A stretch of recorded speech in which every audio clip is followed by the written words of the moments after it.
여호수아서 7장 1절에서 15절을 이렇게 교독합니다.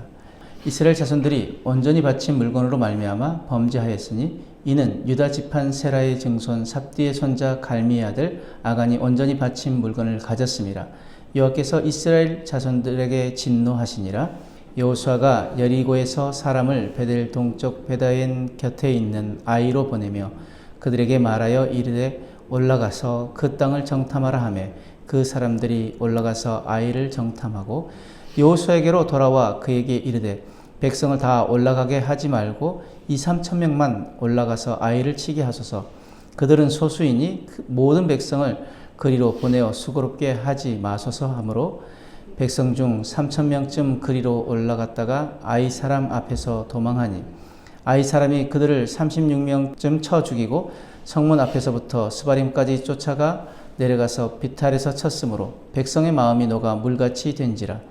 여호수아가 옷을 찢고 이스라엘 장로들과 함께 여호와의 궤 앞에서 땅에 엎드려 머리에 티끌을 뒤집어 쓰고 저물도록 있다가 이르되 슬프도소이다. 주 여호와여 어찌하여 이 백성을 인도하여 요단을 건너게 하시고 우리를 아모리 사람의 손에 넘겨 멸망시키려 하셨나이까.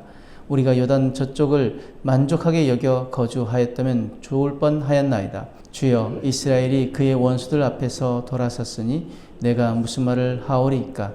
가나안 사람과 이 땅의 모든 사람들이 듣고 우리를 둘러싸고 우리 이름을 세상에서 끊으리니 주의 크신 이름을 위하여 어떻게 하시려 하나이까 하니 여호와께서 여호수아에게 이르시되 일어나라. 어찌하여 이렇게 엎드렸느냐.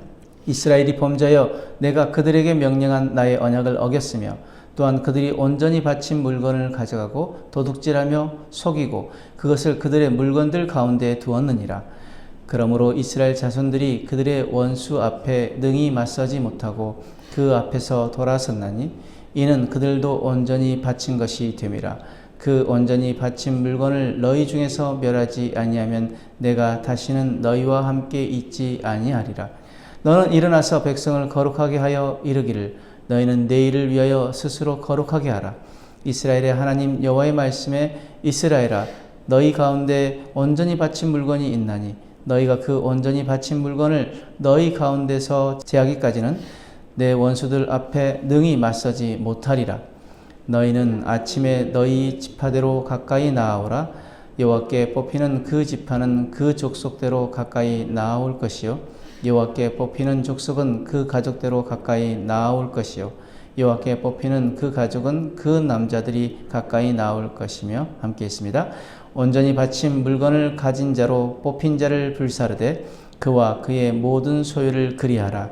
이는 여호와의 언약을 어기고 이스라엘 가운데서 망령된 일을 행하였음이라 하셨다 하라. 아멘. 오늘 말씀의 내용은 아간이 여리고 전투에서 하나님께 바쳐야 할 물건을 몰래 가로챘습니다. 그런데 이스라엘 군대는 이 사실을 모른 채 아이성을 공격했다가 참패합니다. 그렇다면 오늘 말씀을 통해서 우리는 무엇을 깨달아야 할까요? 먼저 1절에서 5절 말씀 보면은 아간이 하나님께 온전히 바쳐야 할 물건을 빼돌리자 여리고 전쟁 때의 상황과 정반대가 됐습니다. 아이성을 치겠다고 올라갔지만 아이의 군대들이 그 이스라엘 백성들을 칩니다. 지금까지 가나안 민족의 마음이 녹았지만 이제는 그 이스라엘 백성들의 마음이 무너졌습니다. 그래서 뭐라고 표현합니까? 물처럼 됐다고 표현합니다. 여호와의 군대 대장의 경고, 즉 5장 13절 14절의 그 경고, 곧 이스라엘 백성이 하나님을 배반하면 하나님의 칼이 이스라엘을 향하겠다는 그 경고가 현실이 되어진 것입니다. 그런데 이스라엘 군대는 하나님께 묻지도 않고 하나님 지시도 없이 아이성을 공격했습니다. 그렇게 결정합니다. 정탐꾼을 보내고 전략을 세우는 과정에도 하나님이 빠져 있습니다. 하나님 말씀하실 때까지 기다렸다면 그렇게 뼈아픈 패배를 겪지 않았을 것입니다. 하나님께 물었다면 자신들의 죄를 깨닫게 되어질 것이고 그리고 그렇게 실패하지 않았을 것이라는 거죠. 우리의 문제도 이것입니다. 묻지 않고 행한다는 것입니다. 무슨 일을 하기 전에 하나님의 뜻을 살피고 하나님의 지시를 기다려야 하는데 우리는 묻지 않고 먼저 행합니다. 어떤 일을 행하든지 먼저 하나님 앞에 묻고 나아가는 것, 그것이 믿음이고 그래야 실패하지 않습니다. 잠언 3장 5절에서 6절 말씀에 너는 마음을 다하여 여호와를 신뢰하고 내 명철을 의지하지 말라. 너는 범사에 그를 인정하라. 그러면 내 길을 지도하시리라. 아멘. 우리의 명철을 의지하지 말라고 하십니다. 그러면서 뭐라고 말씀하십니까? 범사에 그를 인정하라. 모든 일에 주님을 인정하는 것입니다. 내 삶의 주인이 주님이시라면, 우리 가정의 주인이 주님이시라면, 우리 교회의 주인이 주님이시라면 주님께 묻고 나아가야 하는 것입니다. 그런데 내 삶의 주인이 주님이신데 우리가 주님께 묻지 않는다는 것은 그것은 내 삶의 주인이 나라는 것이죠. 우리가 주님 앞에 묻고 나가면 주님이 우리의 길을 지도하신다고 말씀하십니다. 시편 37편 5절 말씀에 내 길을 여호와께 맡기라. 그를 의지하면 그가 이루시고. 내가 이루려고 하면은 한계가 있습니다. 그러나 하나님이 이루실 때는 한계 없이 행하십니다. 오늘도 하나님께 묻고 나아가는 저와 여러분의 삶이 되어지길 바랍니다. 6절 15절 말씀에 여호수아는 요단 강물을 끊으시고 여리고성을 무너뜨리신 하나님이 왜 갑자기 이스라엘을 내치셨는지 이해하지 못합니다. 마치 하나님이 언약을 배반하신 것 같습니다. 하나님 한결같이 신실하신데 아간의 범죄를 모르니 변덕스러운 분으로 느낀 것입니다. 이해할 수 없는 상황을 두고 하나님 앞에 엎드려 탄식하며 묻는 여호수아에게 하나님께서 이스라엘 백성 중 누군가 온전히 바쳐야 할 물건을 도둑질함으로 언약을 어겼다라고 말씀해 주십니다. 그리고 그 문제를 해결할 방법도 알려주십니다. 이스라엘은 가나안이 아니라 자기의 숨은 죄부터 정복해야 했습니다. 원수와 맞서는 것보다 숨은 죄를 해결하는 게 먼저입니다. 거룩하신 하나님은 죄의 문제가 해결되지 않는 한 우리와 동행하실 수 없기 때문입니다. 그러므로 우리는 먼저 바깥의 문제보다는 먼저 내 안의 문제를 돌아보아야 합니다. 내 안에 하나님이 기뻐하시지 않는 건 없는지, 내 안에 하나님 앞에 죄된 것은 없는지 우리가 돌아보아야 합니다. 시편 50편 22절 23절에 하나님을 잊어버린 너희여 이제 이를 생각하라. 그렇지 아니하면 내가 너희를 찢으리니 건질 자가 없으리라. 감사로 제사 드리는 자가 나를 영화롭게 하나니 그의 행위를 옳게 하는 자에게 내가 하나님의 구원을 보이리라. 하나님 앞에 온전히 행하는 자에게 하나님이 구원을 베푸신다고 말씀하십니다. 또한 야고보서 4장 8절 말씀에 하나님을 가까이 하라. 그리하면 너희를 가까이 하시리라. 죄인들아 손을 깨끗이 하라. 손을 깨끗이 하라는 것은 회개하라는 것입니다. 두 마음을 품은 자들아 마음을 성결하게 하라. 마음을 성결하게 하라는 것은 오로지 하나님께 집중하라는 것입니다. 두 마음이 아니라 한 마음으로 우리가 하나님께 집중해야 한다는 것입니다. 그런데 오늘 아간이 훔친 물품이 무엇입니까? 바로 금과 은 그리고 아름다운 시날산의 외투 한 벌입니다. 이것의 의미는 무엇입니까? 금과 은은 물질주의로 인한 범죄입니다. 아름다운 시날산 외투 한 벌은 세속주의의 범죄입니다. 유행과 성공과 멋의 상징이기에. 시날은 바벨론에 대단히 중요하고 발달된 도시였습니다.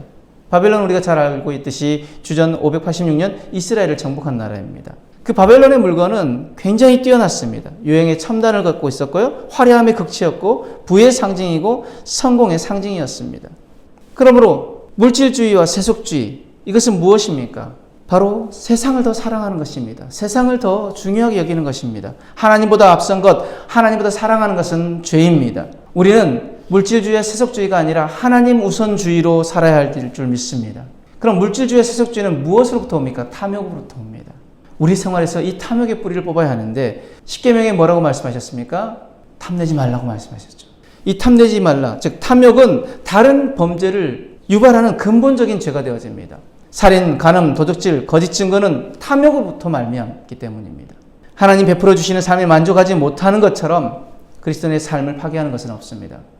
우리는 하나님 한 분으로 만족해야 되는데 하나님 한 분으로 만족하지 않습니다. 왜요? 우리가 하나님께 집중하면 하나님 한 분으로 만족하는데 하나님께 집중하지 못하니까 세상을 바라보게 되어지고 아브라함과 롯처럼 세상을 향해 나아가는 것이죠. 결국 그 소돔과 고모라를 바라보고 나아갔던 롯은 어떻게 됩니까? 모든 것을 다 잃게 되어지는 것입니다.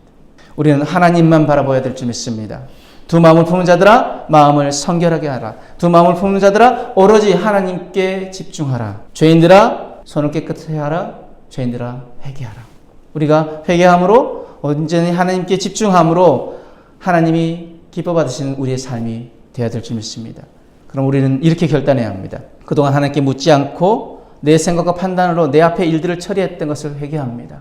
그리고 죄의 파괴력과 파급력을 기억하며 물질주의와 세속주의에 빠지지 않고 악은 어떤 모양이라도 버리고 작은 죄라도 물리치겠습니다.